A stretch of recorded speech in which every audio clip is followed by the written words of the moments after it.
Mabibigo ka siguro maniwala dito. Pero ang tagumpay ay hindi nakasalalay sa pagsusumikap. Tama ang narinig mo. Hindi ito tungkol sa pagsusumikap kundi sa matibay na pagpapasya. At karamihan sa mga tao ay buong buhay na nagsisikap para magtagumpay samantalang ang kailangan lang pala nila ay malinaw na pagkilos. Naranasan mo na bang makulong kahit na ginagawa mo na ang lahat ng paraan? Naramdaman mo na ba na palaging abala ka, pero para bang hindi umausad sa kahit saan? Hindi iyon basta pagkakataon lang. Isa itong programa sa isip. Alam ko ito dahil naranasan ko rin. Napaisip ka na ba kung paano mo sinisimulan ang iyong araw? Hindi mo man napapansin, ang unang mga minuto pagkatapos mong magising ang siyang humuhubog sa takbo ng buong buhay mo. At hindi ito labis na pagsasabi. Natutunan ko ito mula kay Earl Nightingale, ang aking mahalagang tagapagturo.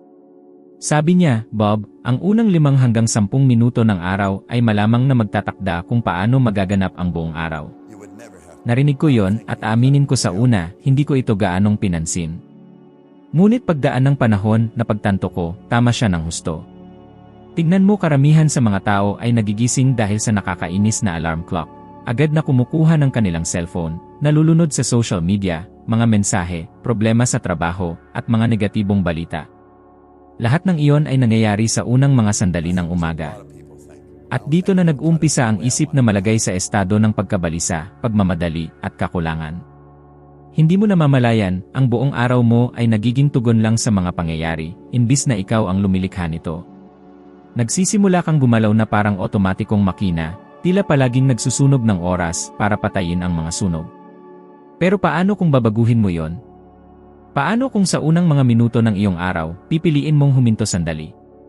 Pumikit, huminga ng malalim, at isipin, sino ang gusto kong maging ngayon?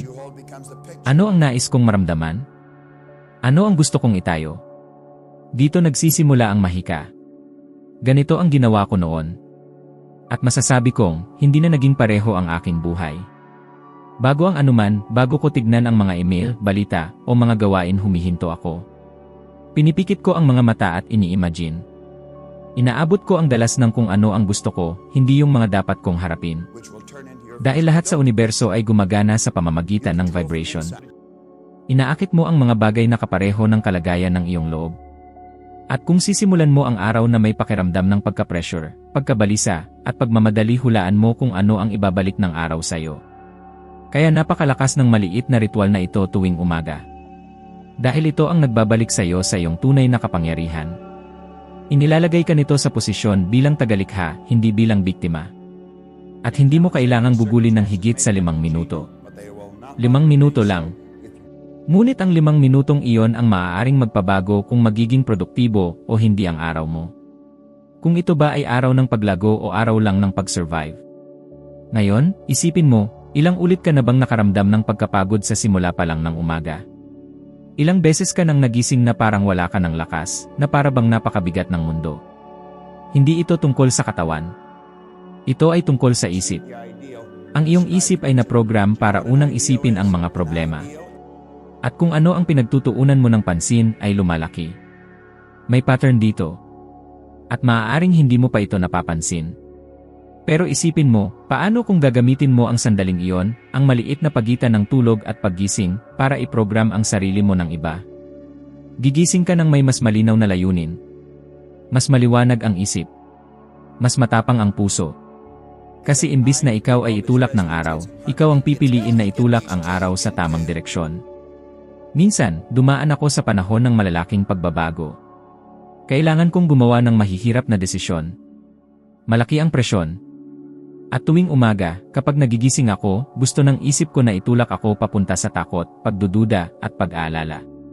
Pero naaalala ko ang mga itinuro ni Earl. At pinipili kong huminto. Huminga. Mag-focus sa larawan kung paano ko gustong matapos ang lahat ng iyon. Unti-unti, nagsimulang lumitaw ang mga solusyon. Hindi dahil nagbago ang mundo, kundi dahil binago ko ang paraan ng aking pagpasok sa mundo tuwing umaga. Alam mo ba ang nakakatuwang bagay? Napatunayan na ng agham na ang ating utak ay mas madaling mabago sa mga unang sandali pagkatapos magising. Ibig sabihin, ito ay mas madaling maimpluwensyahan, mas bukas, at mas sensitibo sa mga impormasyong ipinapasok mo rito. Ipinakita ng mga mananaliksik mula sa ukla na ang mga unang mental na gawain sa araw ay may kapangyarihang hubugin ang mga neural na koneksyon sa pagdaan ng panahon. Para bang ini-edit mo ang kwento kung sino ang magiging ikaw araw-araw na paulit-ulit. Ngayon, hayaan mo akong itanong sa iyo ng tapat. Ikaw ba ang sumusulat ng kwento ng iyong buhay o hinahayaan mo bang may ibang sumulat nito para sa iyo? Gusto kitang hamunin. Isang simple ngunit makabagong hamon, sa loob ng susunod na 7 araw, pagkapagising, huwag munang hawakan ang iyong cellphone ng hindi bababa sa 10 minuto. Umupo ka at makipag-ugnayan sa iyong sarili. Huminga ng malalim. At itanong, ano ang layunin ko para sa araw na ito? Isalarawan mo ito sa iyong isipan. Isipin ang iyong sarili na nagtatagumpay. Damhin ang pasasalamat na parang nangyari na ito.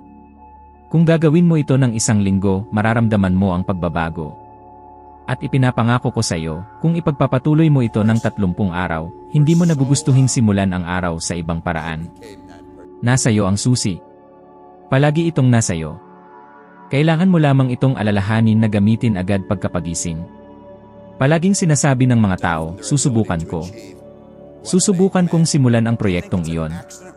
Susubukan kong magpalit ng karera. Susubukan kong gumising ng maaga.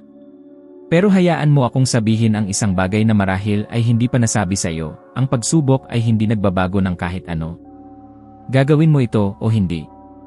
Ang konsepto ng pagsubok ay isang bitag na nagpapahintulot sa iyo na manatili sa isang lugar habang naniniwala kang gumagalaw ka. Naalala ko noong nagtatalumpati ako at hiniling ko sa isang tao sa madla na subukang tumayo mula sa upuan. Tumingin siya sa akin na naguguluhan. Pinilit ko, subukan mong tumayo. At syempre, tumayo siya. At sinabi ko, hindi, tumayo ka. Ang sinabi ko ay subukan. Ngumiti siya, ngunit naintindihan niya ang punto. Walang pagsubok. Mayroong desisyon. At ang bawat tunay na desisyon ay sinusuportahan ng aksyon. Maaari kang gumugol ng maraming taon sa pag-aaral, pagbabasa ng mga libro, pagsusulat ng mga plano. Ngunit hanggat ito ay paghahanda pa rin at hindi tunay na pagkilos, mananatili ka sa parehong lugar. Parang isang taong buong buhay ay naghahanda ng mga bagahe, ngunit hindi kailanman sumasakay sa kotse upang maglakbay. Ang pagkilos ang sandali na nagsisimula ng tumugon ang mundo sa iyo. Hanggang dito, lahat ay teorya lamang. At hindi ko sinasabi na hindi mahalaga ang paghahanda. Siyempre mahalaga ito. Ngunit may halaga lamang ito kapag sinundan ng pagkilos. Napag-isip-isip mo na ba kung ilan ang mga magagandang ideya na dumaan sa iyong isipan, ngunit hindi mo ginawa? Marahil naisip mo ang tungkol sa isang negosyo, isang libro, isang kurso, o isang pagbabago sa buhay. At naisip mo ng sobra naghintay ng matagal nagplano ng husto. At hindi mo ito ginawa. At alam mo ang pinakamalupit. Habang hindi ka kumikilos, may ibang tao na maaaring kulang sa talento, kulang sa paghahanda, ngunit puno ng desisyon, ang kumikilos at nakakamit ang maaaring naging iyo. Nakita ko ito ng paulit-ulit. Mga taong may napakalaking potensyal na natigil dahil sa takot. Takot na magkamali. Takot na hindi sapat. Takot sa paghusga. Ngunit sasabihin ko sa iyo ang isang matapang na katotohanan, ang takot ay hindi kailanman mawawala ng tuluyan. Matututo ka lang na kumilos kahit naroroon ito. Ang takot ay isang senyales na malapit ka na sa isang mahalagang bagay. Kapag natutunan mong gamitin ito bilang gasolina, wala nang makakapigil sa iyo. Naalala ko nang nagpasya akong iwan ang industriya ng seguro, kung saan matagal na akong naitatag at kumikita ng maayos, at sumabak ng buo sa mundo ng personal na pag-unlad. Maraming tao ang tinawag akong baliw. Sinabi nila na napaka-risky nito. Ngunit naramdaman ko na panahon na. Kaya kumilos ako.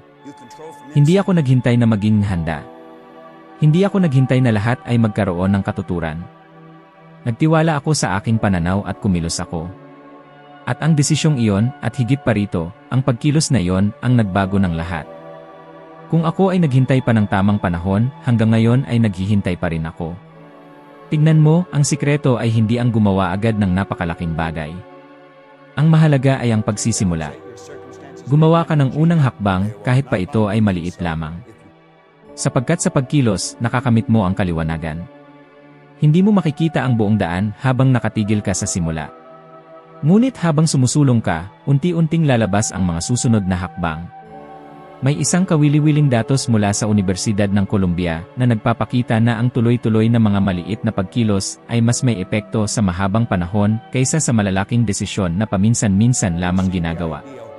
Ibig sabihin, ang paggawa araw-araw, kahit pa sa simpleng mga hakbang, ay mas makapangyarihan kaysa maghintay ng isang malaking pagbabago. At huwag kang malinlang, ang hindi pagkilos ay isang pagpili rin. At may kaakibat itong kapalit.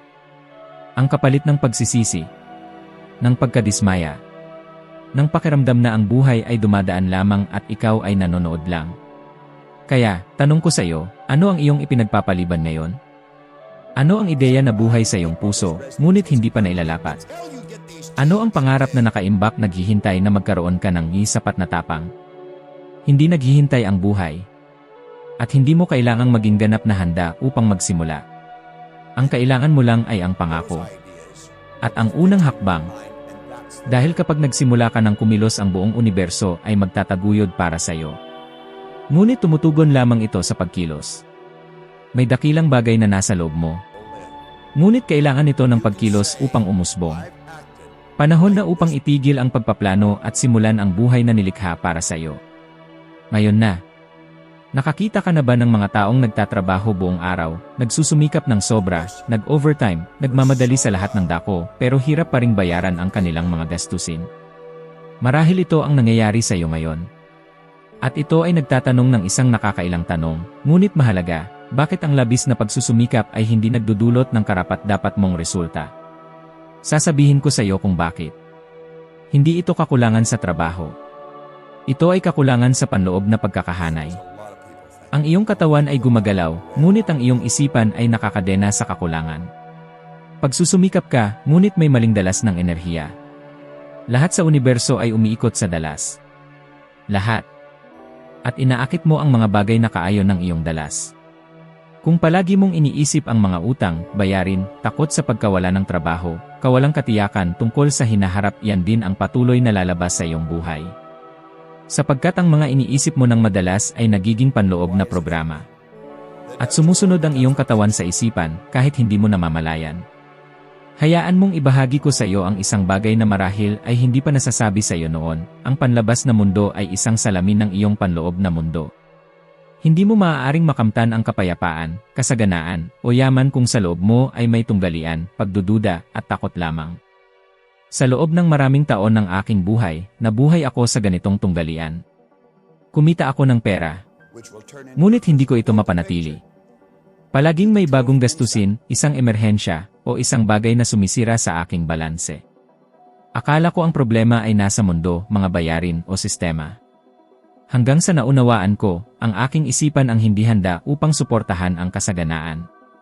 Ang nagbago ng lahat ay nang simulan kong baguhin ang aking mental na imahe.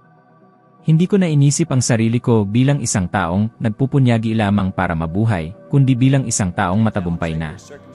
Nagsimula akong kumilos bilang isang taong nagtagumpay kahit wala pa akong mga resulta.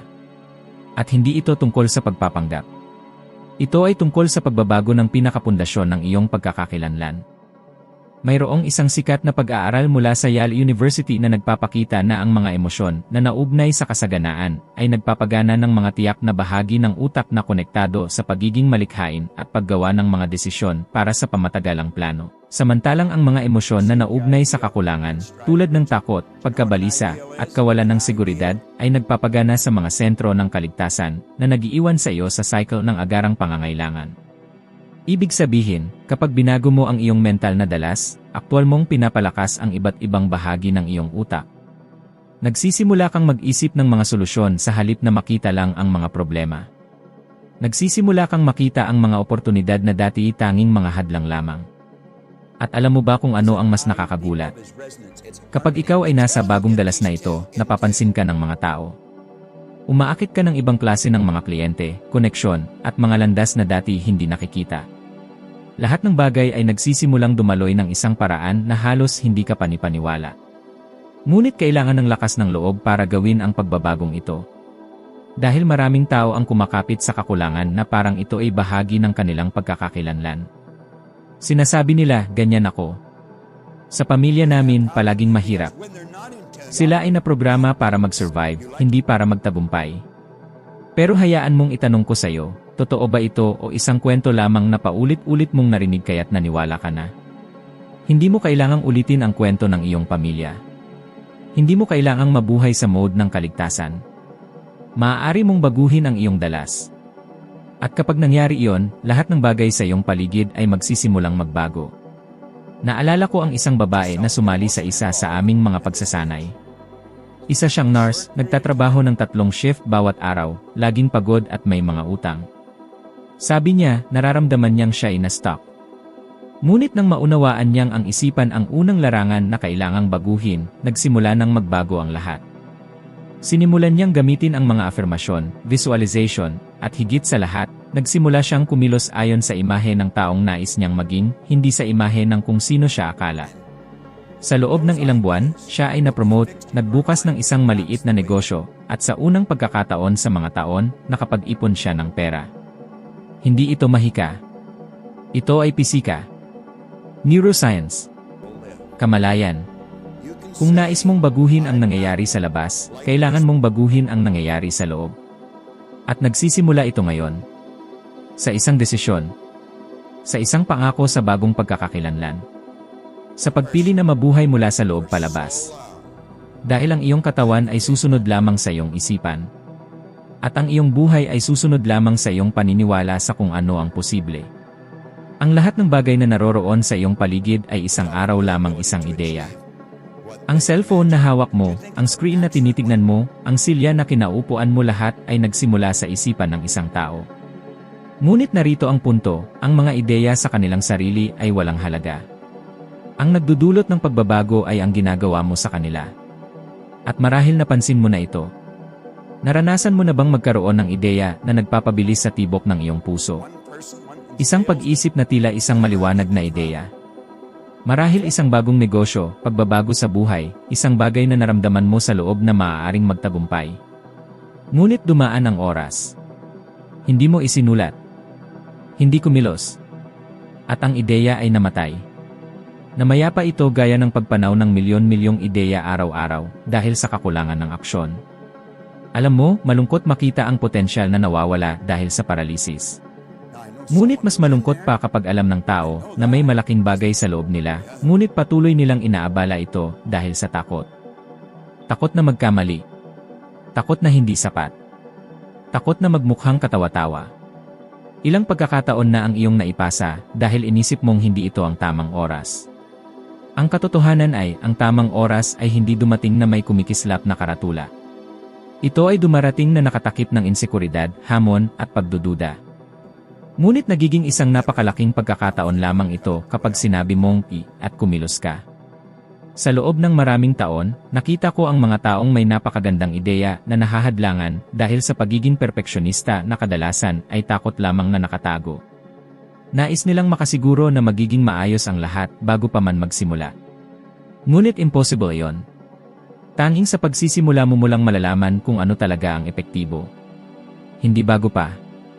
Naalala ko noong lumitaw ang ideya na gumawa ng isang plataporma na magpapadala ng mga araw-araw na video tungkol sa personal na pag-unlad upang tulungan ang mga tao na simulan ang araw ng may tamang pag-isip. Isang simpleng ideya ito, ngunit makapangyarihan. At alam ko yon. Kahit ganun, may ilang tao sa paligid ko na nagsabi na baka hindi ito magtagumpay, na walang manonood, na sobra-sobra ang nilalaman. Pero pinili kong ituloy. At ang desisyong iyon ang nakatulong sa libu-libong tao sa buong mundo na baguhin ang kanilang isipan araw-araw sa mga unang oras ng umaga. Lahat dahil nagdesisyon akong kumilos sa isang ideya. Ilang buhay kaya ang maaapektuhan mo kung talikuran mo ang takot at magsimula ka ngayon? May isang kasabihan na gusto ko, mura ang mga ideya, ngunit ang taong kumikilos dahil dito ay nagkakahalaga ng milyon. At iyon mismo ang totoo. Habang iniisip mo may kumikilos na. Habang nagdududa ka, may nagsisimula na. Habang naghihintay ka, may nabubuhay na ng pangarap mo. Kailangang maunawaan mo na hindi kakulangan ng magagandang ideya ang problema. Ang problema ay kakulangan ng pagsisikap na ilabas ang mga ideyang iyon mula sa isip at dalhin sa totoong mundo. At ang pumipigil dito, madalas, ay hindi kakulangan ng oras, pera, o kaalaman. Ito ay kakulangan ng tiwala sa sarili. Nasa loob mo na ang lahat ng kailangan mo. At kung wala pa, bibigyan ka ng proseso. Sapagkat sa proseso, natututo ka, lumalago, nade-develop ang mga kakayahan, at natatagpuan ang mga kinakailangang kagamitan. Pinatutunayan ito ng agham. Mga pag-aaral mula sa Universidad ng Stanford ang nagpapakita na sa karamihan ng pagkakataon, nauna ang pagkilos bago ang motibasyon. Ibig sabihin, hindi mo kailangang hintayin na maging handa ka muna. Kailangan mo lang magsimula. At ang pagsisimula ay siyang bumubuo ng motibasyon na inakala mong kailangan mo pa bago mag-umpisa. Gusto mo bang malaman kung ano ang pinakamalaking hadlang sa mga pangarap mo? Ang ugali na sobra kang mag-isip pero kulang sa pagkilos. Ang pag-aasang darating ang perpektong kondisyon na hindi naman dumarating. Ang paniniwala na kailangan mo pa ng higit na pagpapatunay, higit na oras, higit na pera, higit na paghahanda. Wala ka nang kailangan pa. Kailangan mo lang akuin ang responsibilidad sa mga bagay na sumisibol sa loob mo. At gumawa ng isang hakbang. Kahit maliit. Kahit hindi perpekto. Sapagkat kapag pinaparangalan mo ang isang ideya sa pamamagitan ng pagkilos, tumutugon ang universo. Parang sinasabi mo, handa na ako. At nagsisimulang kumilos ang mundo pabor sa'yo. Ano ang gagawin mo sa mga ideya mo ngayon?